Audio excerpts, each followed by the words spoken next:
এ মুসলমান সব ঘরে তালাশ করে এক ঘরের সামনে গেছে, বেড়ির পিছনের দিকে ফিরে তাকায় না। আল্লাহ নবী কয় মা তাকাইলে আমার জিনার গুনাহ হইবে, এই জন্য তাকাই না। ডাক দিয়া কয় মা এটা কি ওই ব্যক্তির ঘর যেই ব্যক্তির ঘর থেকে একটা জানাজার নামাজ বিক্রি করা হয়েছে, যায় নামাজের মুসল্লা? মহিলা কই হুজুর একটা ফুট জন্ম দিছি, এই ফুটটার লয়ে মুসিবতে আছি। ডাক দিয়া কয় মা কি মুসিবত? কয় হুজুর ঘরের সব বেচে অবশিষ্ট আমার স্বামীর শেষ সম্বল নামাজের মুসল্লাটা বেচা দিছে। মা গো মা নামাজের মুসল্লা বেচছে তো ভালো কথা, ও মা আপনি কি অভাবী? বলে হুজুর আমি অভাবের কথা চিন্তা করি না, আমি খানার কথা চিন্তা করি না। মা স্বামী যে নাই ফুটে দে কামাই করে না, নেশা করে, ঘরের সব নিয়ে বেছে, আপনি খান কি? মহিলা কই হুজুর আমি কোনো খাবারের কথা চিন্তা করি না, আমি সারা বছর রোজা রাখি, আমি সাউমে দাউদি পালন করি। বলে হুজুর সাউমে দাউদি আবার কোনটা? দাউদ নবী একটা না রোজা রাখছে আল্লাহর পক্ষ থেকে। দাউদ নবীর শরীর যখন একবার চিকন হয়ে দুর্বল হয়ে গেছে, আল্লাহ কই নবী দাউদ গো একটা না রোজা রাখেন না, আপনার শরীরের অবস্থা তো কেমন নাজেহাল দেখা যায়।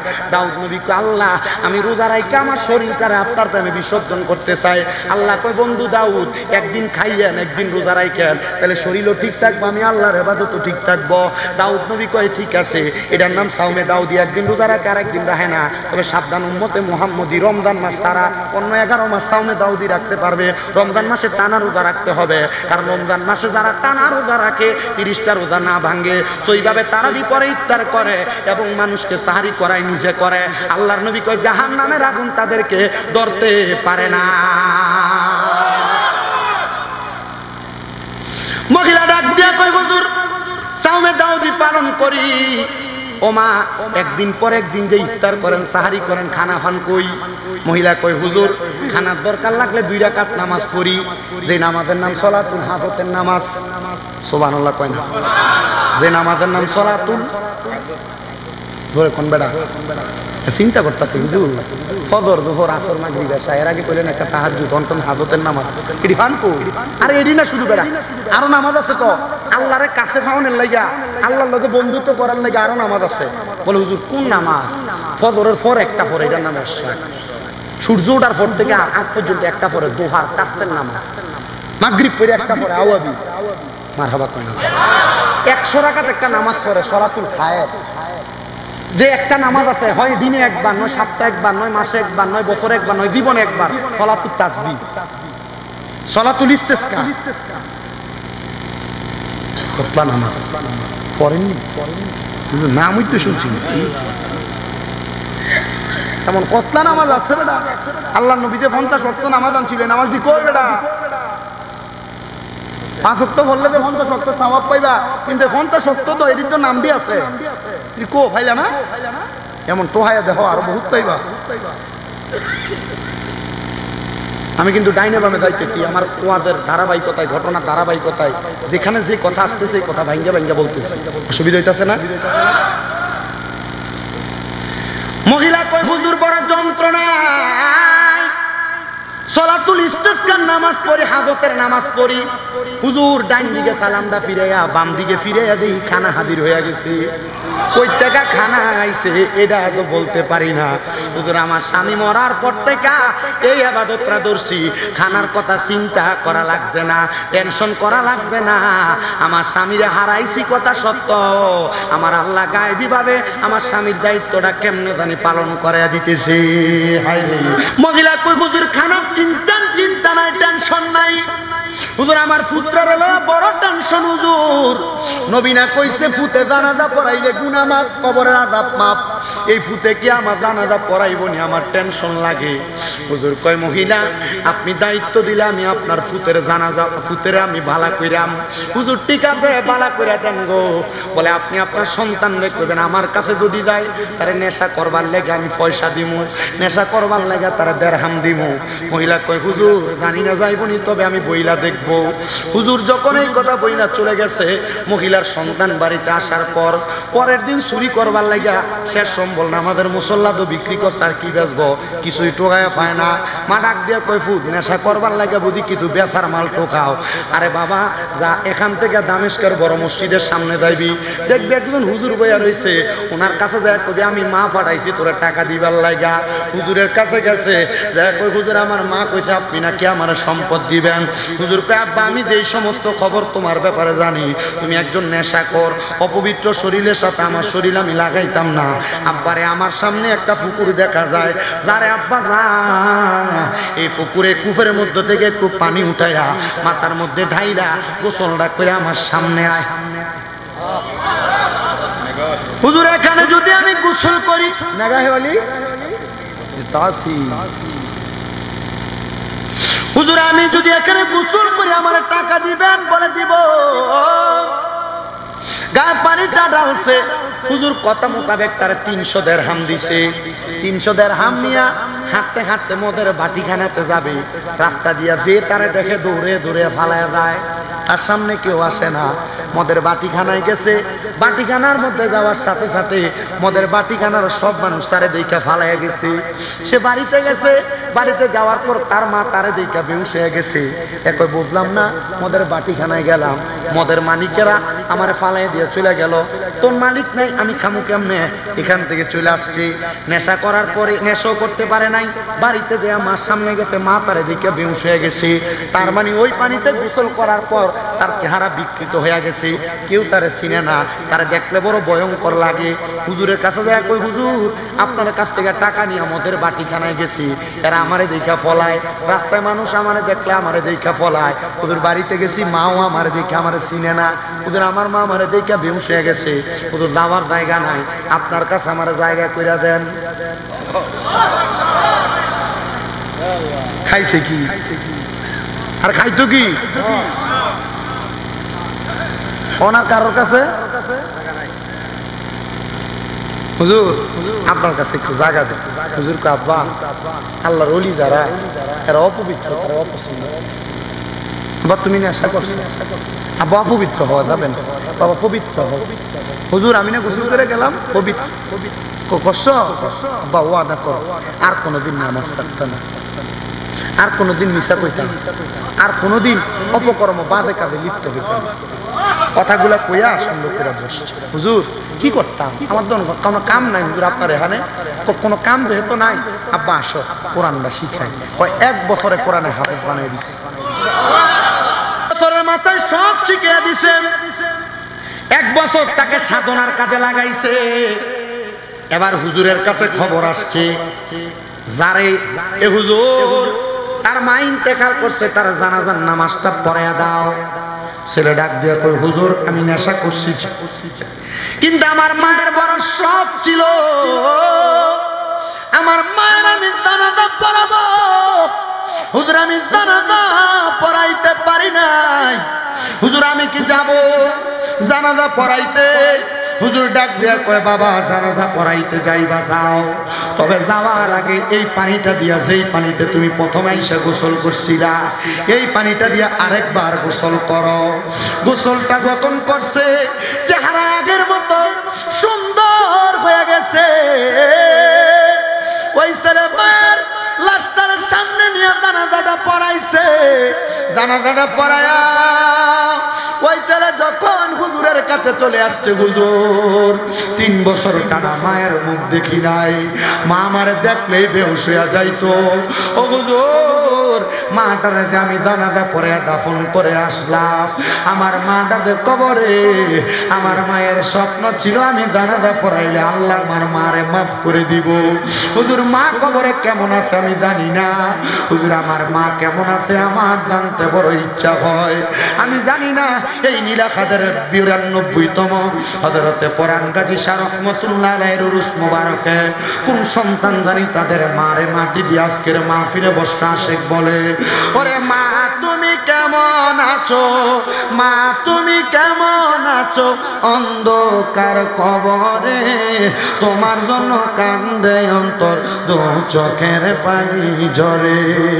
বাবারে ওই মায়ের কথা স্মরণ করে যদি পারেন কষ্ট করে আমার সাথে একটু বলার চেষ্টা করবেন, আমি আপনাদেরকে আর কষ্ট দিতেছি না।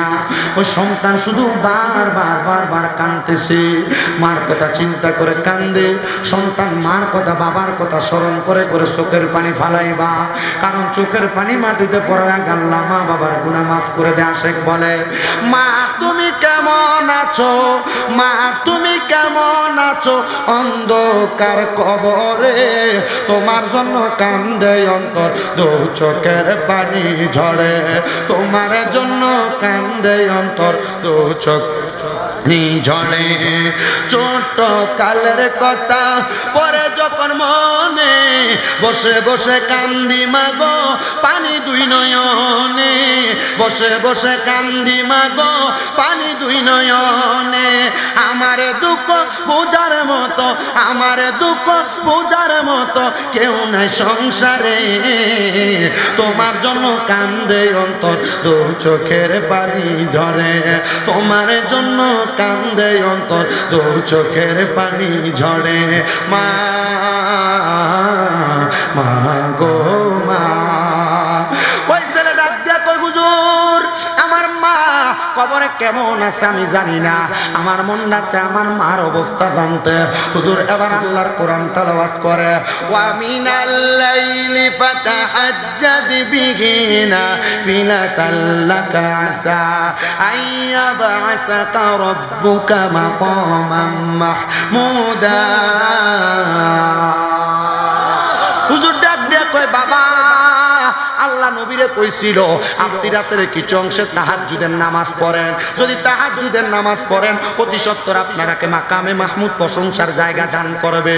যখন এই আয়াত নাযিল হইছে আমার নবী আল্লাহর কাছে কাঁদছে, আল্লাহ আমার উম্মত আমি নবী দুনিয়াতে না থাকলে তাহাজ্জুদ পড়ব, আমার উম্মতের আপনি কি দিবেন? আল্লাহ কই, বন্ধু নবী আপনার উম্মত তাহাজ্জুদ পড়া যা চাইব তা দিব, কামাই নাই রুজি নাই বরকত নাই রোগ বালা মুসিবত ছাড়ে না, বিদেশ যাওয়ার চেষ্টা করো পারো না, তাহাজ্জুদের নামাজ পড়ো আল্লাহ তাআলা তোমারে বরকত দান করব। হুজুর ডাক দিয়া কয়, এ ছেলে তোমার মা যেহেতু কবরে, তোমার বাবা যেহেতু কবরে, তুমি তোমার মা বাবার কবর অবস্থা জানতে তাহাজ্জুদ নামাজ পড়ো। ছেলেটা তাহাজ্জুদের নামাজ পড়া আল্লাহ তাআলার কাছে কান্দে কান্দে আর কান্দে, একটানা 7 দিন কাঁদছে। 7 দিনের দিন ওই ছেলেটা কাঁদতে কাঁদতে হুজুরের কাছে এসে ডাক দিয়ে কই, হুজুর আমার মা বাপ তো কবরে বড় ভালো আছে। বলে কেমন আছে, কি দেখছো? বলে হুজুর তাহাজ্জুদ করে যখন কান্দি আমি দেখছি আমার মা জননী আমার আব্বা জান একটা সুন্দর বাগানের মধ্যে ঘুরতেছে, তাদের ডাইনে 70 বামে 70 সামনে 70 পেছনে 70 জন জান্নাতের হুর গিলমান তাদের সামনে পেছনে ঘুরতেছে। আমি দিগাইলাম, ও মা ও আব্বা জান আপনাদের সামনে পেছনে ডাইনে বামে কেন জান্নাতের হুর গিলমান? বলে তোমার মতো একজন সন্তান মাত্র 3 বছরে নেশা ছাইরা খারাপ পথ ছাইরা দিয়া আল্লাহ তাআলার হেদায়েতের পথে আসছে, আমার আল্লাহ তাআলা একটা নেক সন্তানের বরকতে তার মা বাপকে মাফ করে দেয়। আমরারে ও আব্বা তুই সন্তানের দোয়ার বরকতে আল্লাহ তাআলা আমরারে মাফ করে দিছে। ও আমার ভাই, ও নীলাখাদের হযরতে পরান গাজী শাহ রহমাতুল্লাহ আলাইহির মাজারে উরুস মোবারকের মাহফিলের বাবারা চিন্তা করে দেখো, একটা সন্তানের নেক দোয়ার কারণে আল্লাহ তাআলা তার মা বাপরে মাফ করে দিছে। হযরতে সাইদ ইবনে মুসাইয়াব বলে, মা যেহেতু আপনি বলেছেন আমার বিবাহের পরে আমার সন্তানটারে গাউসে পাকের অনুসারী বানাইতাম, মা গো মা আপনার কথা মোতাবেক আমি আমার সন্তানটারে গাউসে পাকের অনুসারী বানাইমো, কিন্তু মা বিবাহ করার মতো এমন কোন মেয়ে তো খুঁজা পাই না।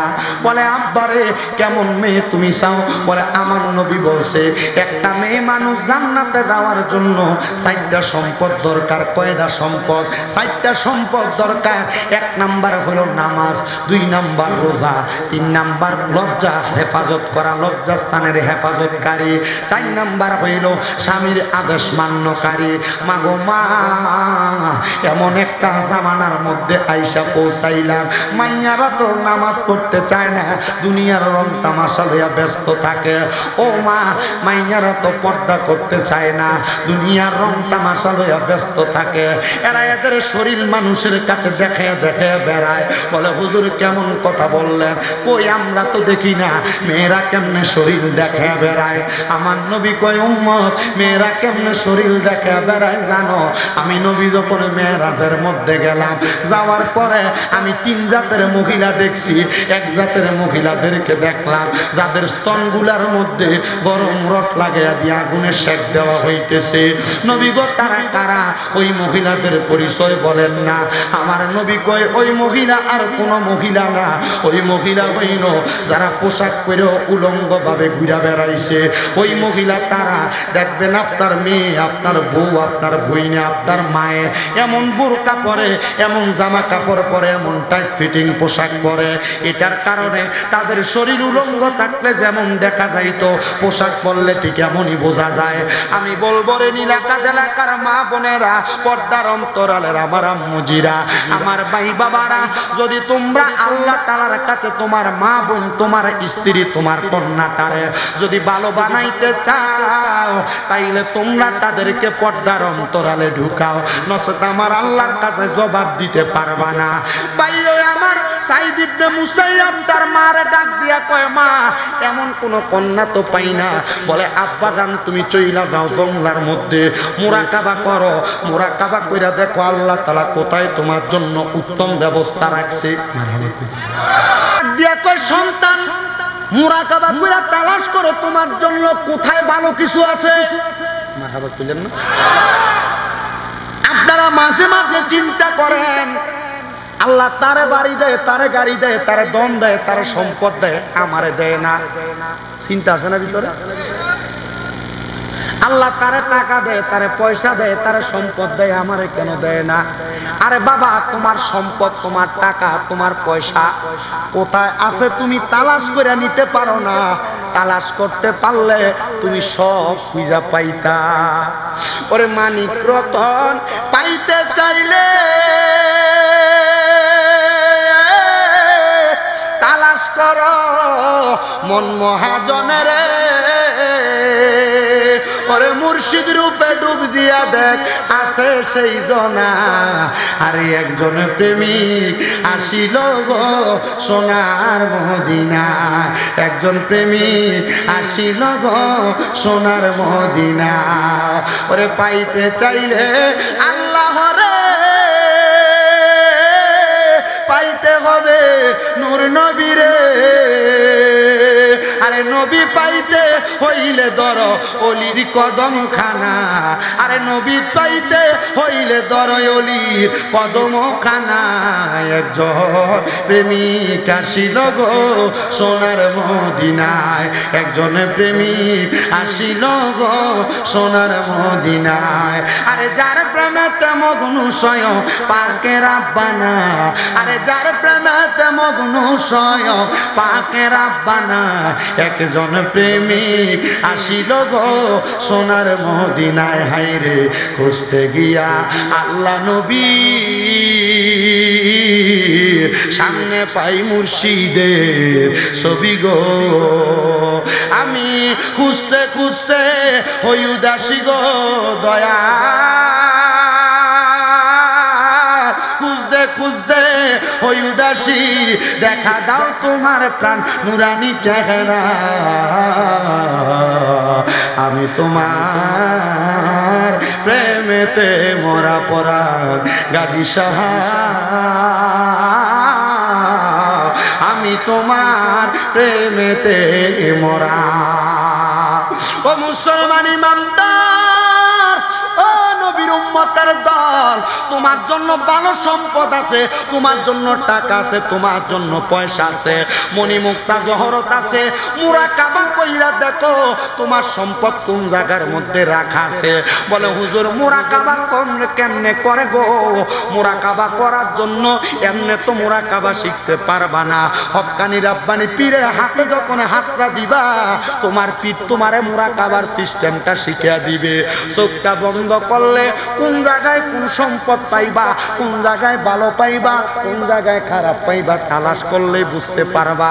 কিন্তু আমরা ভালো খারাপ বুঝি না, যেই দিকে মন চাই সেই দিকে দৌড়াই। আরে মন তো আমার আল্লাহ চালায় না, মনকে আল্লাহ এমনি ছেড়ে দিছে, মন নিজের মতো চলে। আর এই মনের নিজের চলার কারণে আল্লাহ তোমার দোজখে দিব, জান্নাতে দিব। তোমার মন কয় ভালো করতে করো, মন কয় খারাপ করতে করো। ভালো করতে যায় গুনার কাম হইয়া যায়, খারাপ করতে যায় মাঝে মাঝে নেক কাম হইয়া যায়। এই জন্য সাবধান রে বাবা, আপনার কাছে আল্লাহর দোহাই করি, আপনি যা করেন আর না করেন এমন ভাবে চলেন মুরাকাবার মাধ্যমে ভালো দিকটা তালাশ করেন। তো মা ডাক দিয়া কই পুত্রে মুরাকাবা কইরা দেখ তোর বালা বউ তুই কই ফাস। সন্তান কয় মা মুরাকাবা করতাম কেমনে? ঘরে মুরাকাবা করতে গেলে মানুষ আইসা ডাক দেয়, বাড়িতে মুরাকাবা করতে গেলে মানুষ আইসা ডাক দেয়, জংলাতে মুরাকাবা করতে গেলে মানুষ ডাক দেয় বাবারে যা মুরাকাবা করতে জংলাতে যা। মা কোন সময় মুরাকাবা করব? কয় রাত্র গভীর হইয়া গেলে মুরাকাবা করবা। হযরতে সাইদ ইবনে মুসাইয়াব বলে আমি হাঁটতে হাঁটতে রাত্রবেলা জংলার দিকে গেলাম। জংলার মধ্যে যাইয়া আমি যখন মুরাকাবা করতে লাগলাম, চোখটা বন্ধ করতে দেরি আমি দেখলাম জংলার ভিতর থেকে আমার চোখের মধ্যে একটা নূরের তাজাল্লি লাগতাছে। ওই নূরের তাজাল্লিটা আমি আমার চোখের মধ্যে পাইয়া হাঁটতে হাঁটতে আমি তাজাল্লিটার সামনে গেলাম।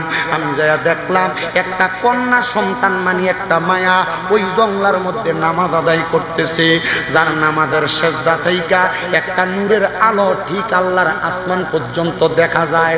আমি এটা দেইকা বড় অবাক হইয়া গেছি, আমি এটা দেইকা বড় অবাক হইয়া গেছি। এমন একটা নূরের তাজাল্লা আসমান থেকে মেয়ের মাথা বরাবর দেখা যায়। আমি দাঁড়াইলাম আর ডাক দিয়া বললাম কে গো আপনি? বল আপনার পরিচয়টা আমার একবার বলেন না। মাথা উঠে আর ডাক দিয়া কয় আল্লাহর বান্দা আমার মা নাই, আমার আব্বা নাই, আমার পরিচয় আমি তোমারে কেমনে দিব? তুমি দিয়ে আমার পরিচয় জানতে চাও? আমি একজন পরিচয়হীনা মানুষ, বলো না কেমনে পরিচয় দিব? বলে পরিচয় যেহেতু নাই তাহলে আমার সাথে চলো আমার বাড়িতে। সুন্দর চেহারা দেইখা আল্লাহর বলি হযরতে সাইদ ইবনে মুসাইয়াব বলে ওই জংলার মাইয়াটারে আমি আমার বাড়িতে নিলাম। আমার আম্মা জান দেইখা মুখে শব্দ ব্যবহার করলেন মাশাআল্লাহ। আমি আমার মাকে বললাম মা মাশাআল্লাহ বললেন, বুঝতে পারলাম না। মা কই সন্তান আমি কইছি মুরাকাবা করতে, তুই দি ডাইরেক্ট যে বউই নিয়ে আসছত ঘরে। আমি ডাক দিয়া কইলাম মা এটা তো আপনার ছেলের বউ না। মা কই এটা একজন জঙ্গলে মুরাকাবারত মহিলা। এই মাইয়াটা মুরাকাবা করতেছিল, তার থাকার জায়গা নাই, বসার জায়গা নাই, মাও নাই, বাবাও নাই। ও মা এই মাইয়াটারে আমি আমার ঘরে আনছি। মা গো আপনার সাথে থাকবে, আপনার চলাফেরাতে সহযোগিতা করবে। মা কই যে তো তার কোনো ঐরস জাত ওয়ারিস নাই, তুই তারে বিবাহ কর, তার স্ত্রীর মর্যাদা দিয়া ঘরে রাখ। মায়ের কথা মোতাবেক স্ত্রীর মর্যাদা দিয়া ঘরে রাখছে। মা ইন্তেকাল করছে। আল্লাহর বান্দা দোয়া করে আল্লাহ মা যেহেতু মারা গেছেন, সন্তানের স্ত্রী দেখেই মারা গেছেন, আল্লাহ তুমি তার জান্নাত নসিব করো। সাইদ ইবনে মুসাইয়াব কয় একটানা 60 বছর আমার স্ত্রীর গর্ভ থেকে কোনো সন্তান হয় না। এত সুন্দর মাইয়া জংলাতে পায়া বিবাহ করলাম মার কথা মোতাবেক, কিন্তু আমার স্ত্রীর গর্ভে সন্তান হয় না। একটা সন্তানের জন্য একটা মহিলা কত কান্নাকাটি করে, একটা সন্তানের জন্য একটা পুরুষ মানুষ কত কান্নাকাটি করে, কত লাখ লাখ টাকা খরচ করে ফেলে, একটা সন্তান দুনিয়াতে পায় না। সাইদ ইবনে মুসাইয়াব কয় আল্লাহর কাছে কত কান্নাকাটি করলাম, আল্লাহ আমার একটা সন্তান দেয় না। সন্তান যখন দেয় না আমি আল্লাহর কাছে বারবার কান্দি। একদিন আমি তাহাজ্জুদের মুসল্লায় যখন কান্দি আমার কানে একটা গায়েবী ভাবে আওয়াজ আসছে, সাইদ ইবনে মুসাইয়াব, ও সাইদ ইবনে মুসাইয়াব এভাবে যে কান্দ আল্লাহ তোমার সন্তান দিত। একা একা কান্দিস না, একসাথে মিল্লা দোয়া কর। বলে হুজুর একসাথে দোয়া করলে তো আমরার এলাকায় মাঝে মাঝে বেদাত ফতুয়া দেয়, সম্মিলিত দোয়া করারে বেদাত ফতুয়া দিয়ে লাইব দেখবেন। আপনাদের এদিকে আছে কিনা আমি জানি না। আল্লাহর নবীজির প্রখ্যাত হাদিস শরীফ শোনেন। নবীজির কলিজার টুকরা সাহাবী হযরতে আনাস ইবনে মালিক রাদিয়াল্লাহু তাআলা আনহু থেকে হাদিস বর্ণিত। তিনি বলেন, আমি আমার নবীজির সাথে নবীর হুজরা মুবারক থেকে বের হইছি। আমার নবী আমারে কয়, আনাস ইবনে মালিক তাড়াতাড়ি চলো। নবীজি ডাক দিয়া কয়, আনাস আমি নবী যা দেখতেছি তুমি কি তা দেখতে পাইতেছ? আনাস ইবনে মালিক কয়, ইয়া রাসূলুল্লাহ দেখতেছি অনেকগুলা মানুষ হাত উঠে দোয়া করতেছে। নবী কয়, আনাস আমি এটা দেখি না, আমি দেখতেছি সবগুলা মানুষের হাতের মধ্যে আল্লাহর কুদরতের নূর দেখা যায়। আনাস রাদিয়াল্লাহু তাআলা আনহু বলেন, ইয়া রাসূলুল্লাহ আপনিও দোয়া করেন আমিও যেন সেই নূর দেখতে পাই। নবী দোয়া করছে, সাথে সাথে কবুল। আনাসকে আমি তাকিয়ে দেখলাম তাদের প্রত্যেকের হাতে নূর দেখা যায়। আমার নবী কয়, আনাস তাড়াতাড়ি চলো। নবী কেন? বলে তাদের সাথে আমরাও দোয়াতে শরীক হই। নবীজি আপনি কি দোয়া করবেন তারাতে তাদের চাহিদা আল্লাহর কাছে বলে। মনে রাখবারে আনাস, কেউ যদি একসাথে দোয়া করে, তার দোয়ার সাথে কেউ যদি আমিন বলে, সে যে দোয়া করে ওই দোয়াটা আমিন বলনেওয়ালা ব্যক্তির জন্য কবুল হয়ে যায়। আনাস ইবনে মালিক রাদিয়াল্লাহু তাআলা আনহু বাড়িতে আসার পর বলে, আমি খবর পাই না ওই ব্যক্তিরা দোয়া করছে, আল্লাহ আমাদের এলাকাতে বৃষ্টি নাই, বৃষ্টি দেন। আমার নবী যখন আমিন বলছে, আমিন বলে বাড়িতে আসার সাথে সাথে ওই নগরীতে একটানা এক সপ্তাহ বৃষ্টি হয়েছে, বন্ধ হয় না। আমার মুসলমান ইমানদার সাইদ ইবনে মুসাইয়াব বলে, যখন আমি কানের মধ্যে এমন আওয়াজ শুনতে পাইলাম, আমি সাথে সাথে বাড়িতে যাইলাম, লক্ষ্য করে দেখলাম গো রাত্রের 3 প্রহর কাইটা যাবে, সুবহে সাদিক হয়ে যাবে। আমার স্ত্রীটা নামাজের মুসল্লার মধ্যে বসা। আমি আমার স্ত্রীটার কাছে যাইলাম, আমি 2 করে 4 রাকাত 3 4 12 রাকাত তাহাজ্জুদের নামাজ পড়লাম। বললাম, স্ত্রী গো আসো না আমরা এবার 2 জন একসাথে আল্লাহর কাছে হাত বাড়াই। স্বামী হাত বাড়াইছে, আল্লাহ একটা সন্তান দান করো, যেই সন্তান আমি আব্বা জানের ইন্তেকালের পরে আমার জন্য দোয়া করবে, আমার জন্য দোয়া করবে। স্বামী গো আপনার জন্য দোয়া করবে এই কথা বললেন, আমার জন্য দোয়া করবে এই কথা বললেন না। আর ফুতের দোয়ার লাগা কি হয়েছে? আলেম ওলামা দোয়া করলে তো চলে না গো স্ত্রী, তুমি জানোনি আমার নবী বলছে কোন মা বাপ মারা যাওয়ার পরে সন্তান যদি জানাজার নামাজটা পড়ায়, সালামটা ফিরানোর আগে আল্লাহ তার মা বাবার গুনাহ মাফ করে। সন্তান যদি হাত উঠায়, রাব্বির হামহুমা কামা রব্বায়ানি সগীরা ওয়া কুর রাব্বির হামহুমা কামা রব্বায়ানি সগীরা। চোখের মণিকুটার মধ্যে একটা মাছির মাথা পরিমাণ পানি ছাইরা দিয়া যদি কান্দে, ওই পানি মাটিতে পড়ার আগে আগে আল্লাহ তার মা বাবার জীবনের গুনাহ মাফ করে দেয়। স্ত্রী কয়ে আমিন, আমিন কয়ে যখন স্বামী দোয়া করছে, ওই রাত্রে তারা স্বামী স্ত্রী মিলন করছে, আমার আল্লাহ তাআলা ওই স্বামী দোয়া কবুল করে ফেলছে। আল্লাহ তাআলা কবুল করার সাথে সাথে ওই স্ত্রীর গর্ভের মধ্যে একটা সন্তান আগমন করছে। কিন্তু যখন 5 মাস বয়স সন্তান গর্ভের মধ্যে, ওই স্বামীটা নামাজের মুসল্লার মধ্যে স্ত্রীর হাতটার মধ্যে ধরে ডাক দিয়া কই, স্ত্রী ও আমার স্ত্রী, আমার সন্তানটারে তুমি একটা আল্লাহওয়ালা বানাইও, ঈমানওয়ালা বানাইও, আমার মায়ের আদেশ মোতাবেক বড় পীরের অনুসারী বানাইও। স্ত্রী বলে, স্বামী এই কথা কেন বলেন? আপনি বাবার না দায়িত্ব আপনি না করবেন, আমার কেন বলেন? ওই স্বামী সাইদ ইবনে মুসাইয়াব বলে, আমি মনে হয় আর বেশিক্ষণ বাঁচবো না। মনে রাখবারে এই নিরাখাদের বাবারা, মুমিন বান্দা মারা যাওয়ার আগে, বেঈমান বান্দা মারা যাওয়ার আগে 40 দিন আগে আজরাইল তার বাড়ির আশেপাশে ঘোরাফেরা করে। মুমিন বান্দা সেটা জানে, বেঈমান বান্দা জানে না। মুমিন বান্দা জানার কারণে মরণের আগে মরণের প্রস্তুতি গ্রহণ করে, বেঈমান না জানার কারণে বেঈমান বান্দা প্রস্তুতি গ্রহণ করে না। আমার ঘরের সব বিক্রি করছে, শেষমেশ আমার স্বামীর একটা সম্পদ ছিল নামাজের মুসল্লা। আমার ছেলে নামাজের মুসল্লাটা নিয়া সুন্দর করে নিয়ে গেছে। আমি জোহরের নামাজের আগে যাইয়া ঘরে প্রবেশ করতেছি, প্রবেশ করে নামাজ পড়বার লাগে মুসল্লাটা নিমু যায়, দেখি আমার নামাজের মুসল্লাটা নাই। এই ছেলে নামাজের মুসল্লা নিয়া ওই এলাকার বড় আলেম, যিনি দামেস্কের বড় মসজিদের মধ্যে ইমামতি করতেন, আপনি বসেন এখানে, হুজুর এখান দিয়ে বসবে, এটা বসবে,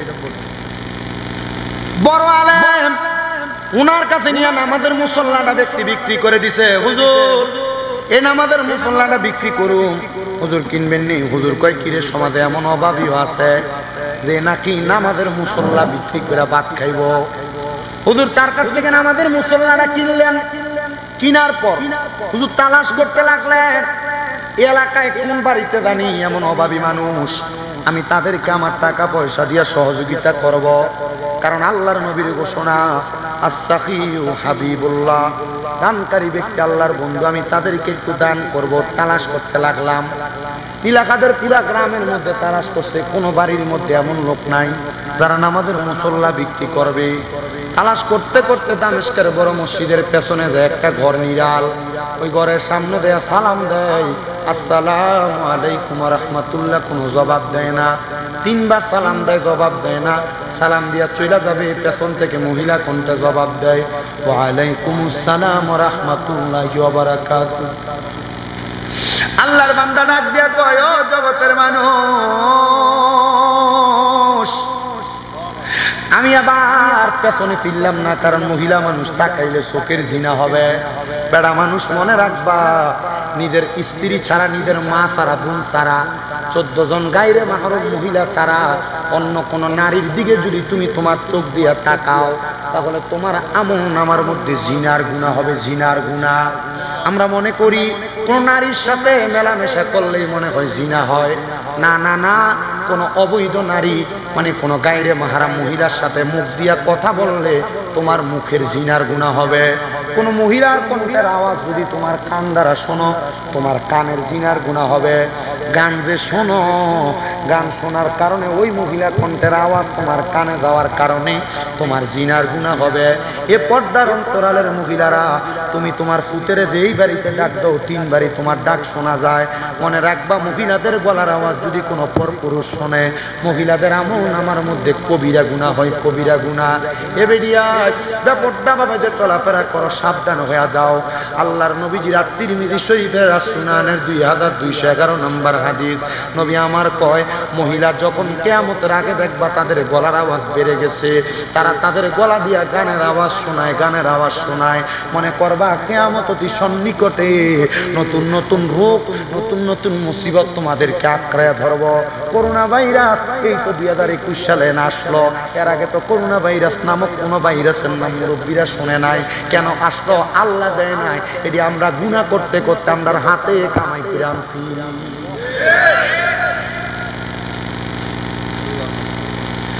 শুধু এগুলা না, 14টা কারণ আছে।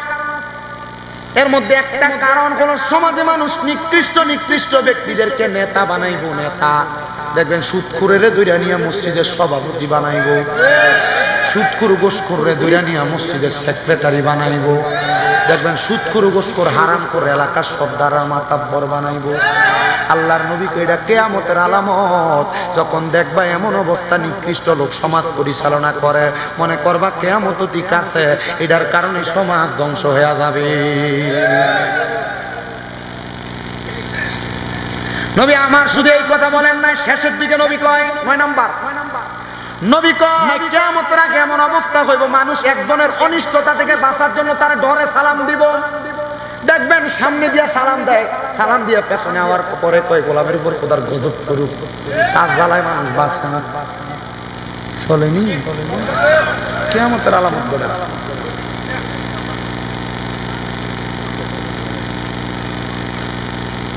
আপনারা কি জাতের ওয়াজ শুনেন আমি বুঝি না, তবে এই জাতের ওয়াজ শুনেন যদি ভালো লাগে আর কি। তবে এই ওয়াজটা এশারের পরের ওয়াজ, এখন রাতের 12:30 বাজে, এই সময়ের ওয়াজ না। ভাল লাগলে আমি করবো। 1.5 ঘন্টা হয়ে গেছে কাজ আব্বা, আমি 1 ঘন্টা 20 মিনিট ওয়াজ করি। আরো কর্তা 47 লিখো, বেটারে ধরে আনো। কষ্টটা আরো কুদুর করি, তাহলে একটু মহাব্বতে দরুদ পড়েন। আল্লাহুম্মা সাল্লি আলা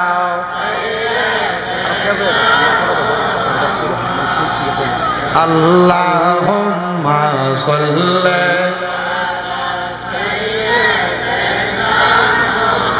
মাদনা বিয়ানা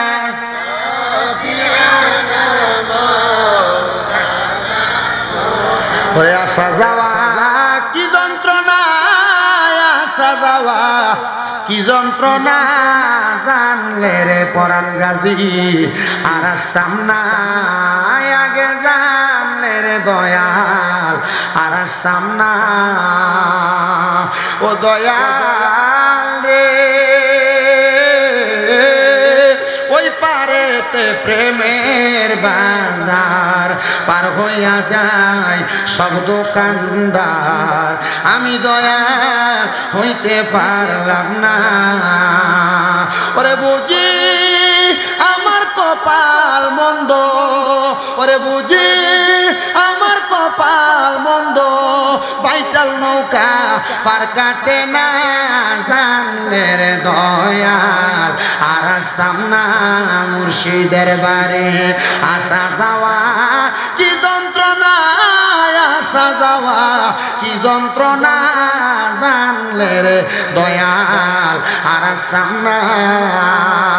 ও দয়াল রে মাকাল ফল তার দেখতে ভালো, বাঘির লাল তার বেতর কালো, আমি দয়াল আগে জানতাম না। বুঝি অমৃত খায়া বারসে জ্বালা, মুর্শিদের প্রেমের জ্বালা আর সহে না পরাণ গাজীর প্রেমের জ্বালা, ভাল লাগে না, জানলে রে দয়াল আর আসতাম না। রে আসা যাওয়া কি যন্ত্রণা, আসা যাওয়া কি যন্ত্রণা, জানলে রে দয়াল আর আসতাম না।